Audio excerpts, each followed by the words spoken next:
Today I'm going to make one last mainframe fencing adjustment, which should take us through the end of the season. As you guys know, the sheep shelter's in the laneway. The chickens are finally out here in what was the sheep paddocks, so they're out on pasture. So there's really no reason for me to have that long laneway open anymore. The chickens and sheep have both worked this laneway over pretty good.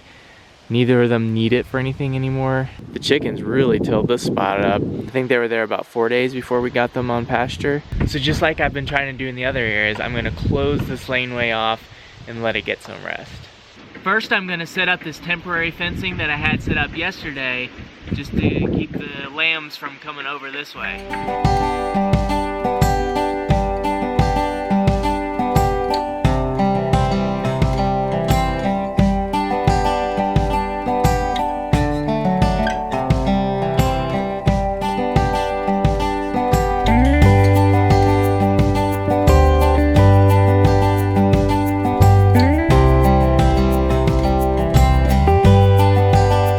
Put the fencing project on hold. Reason being, I'm putting together another segment for my instructional video series on raising lambs for meat. One of the sections is on breed selection, all the different types of breeds that do well for meat production. My focus has been so narrow on katahdins, I quickly identified them as the breed that's going to work best for me on my homestead, but that may not be true for everyone else. So I'm reaching out to some other local shepherds that have different breeds that can give a profile of their breed and help give the viewer a broad range on the different breeds that are available. One of the local shepherds to whom I reached out just contacted me and said they were available for us to come by, so we're on our way.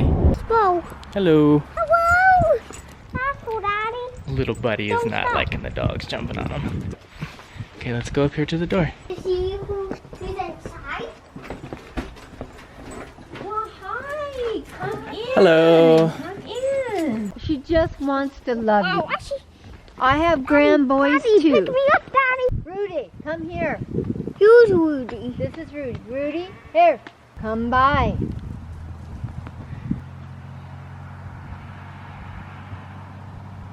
So she's going to go round up the sheep now? Is that what She's bringing, yeah. Well, Kai, lie down.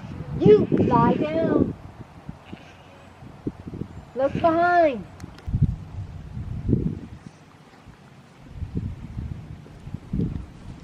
She's getting, but she doesn't want to mind me, darling. Lie down. You lie down. We'll Is do. that Rudy? Come on, Rudy. Walk up. I'm Robin McNall Ross, and I've been raising sheep off and on for probably close to 40 years. Suffolks to crossbreds to katahdin, the hair sheep, and now back again to the Suffolks, basically for meat and for 4-H. Oh, that's still hay? Yeah, there they can get around that way. Whoa. Yeah, Tyra's bringing them around that way. This was one of my show lambs here. Actually, what number is she? Actually, yeah, she was one of my show lambs. This is a show lamb because I shear them down. Come on, sheep. Come on, sheep. Say walk up. Walk up. Kill him again. Say it louder. Walk up. As we go, we wow. Try it one more time.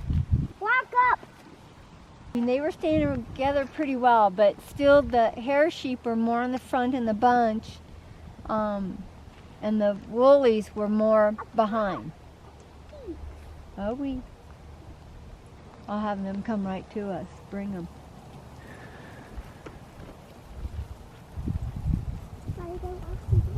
Lie down.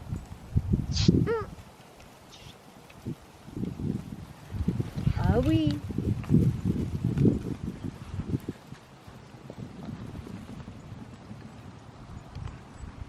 I'm surprised these girls are moving as well as they are, because generally they just won't.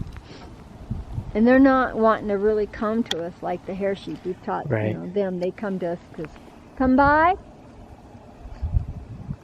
Hey, Right there, walk up. The dog. Come by. Wee. Come by. Come by. Yeah, the dog's not clean. Come to me. Sit. This is our two border collies. This is Rudy and this is Tyra. They were brother and sister. I've been raising border collies for probably about 40 years too, and we trial with these dogs, meaning we'll do cattle trials and courses. We do sheep trials. We've herd ducks with them. We like to use them to help bring the sheep into the pasture from the pastures for us. Our biggest thing is what we've enjoyed is the dog trialing with them. So they're a wonderful breed. They're smart, sometimes too smart. They're not for everybody because they are like hyperactive children, and if they don't have a job, they will make a job of their own, and usually that's not a good thing. So they really need to be in a place where they have activities to do.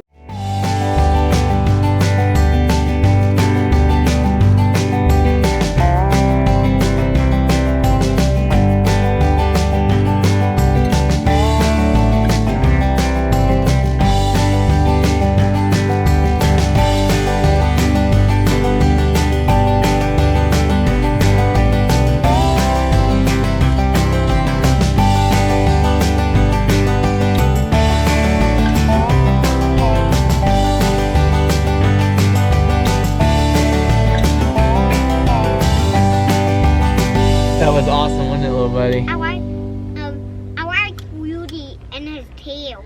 You liked Rudy? Rudy was the black border collie I like, with the white on it. yes.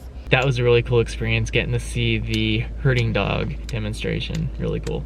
I'm really excited about the instructional video series I'm putting together. I'm trying to pack in a lot of high quality information. A couple days ago I mentioned that I created a mailing list where you could click through on a link, sign up for our mailing list regarding the instructional video for raising lamb meat. This will, one, let me know that you're interested in the video series, and two, we can stay in touch more about it. When I first mentioned this a couple days ago, it was at the end of a 13-minute video, which is a little long for some of my videos, and I realized not everyone watches these videos to the end. So I wanted to say it again here in case you missed it the first time. I will leave a link below in the description. If you're interested, go ahead and give it a click and sign up. If you're not interested in the video series, you can still go to our website and sign up for our normal mailing list. Well, my little temporary fence I set up is working. The boys would normally be charging me down this lane right now to get to this hay, but they're hanging out right here at the fence line. Man, you guys have made a mess today. There's a lot of hay on the ground, guys. I was planning on taking these gate handles and bringing them up to the T-post, basically where the temporary fence is now, and hooking them off there to go across.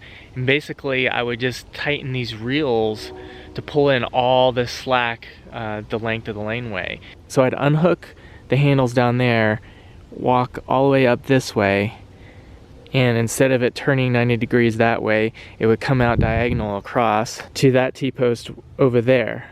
So it would go across that way. So why am I talking about all this and not doing it? It's getting late, I gotta cook dinner. We will have to save that for tomorrow.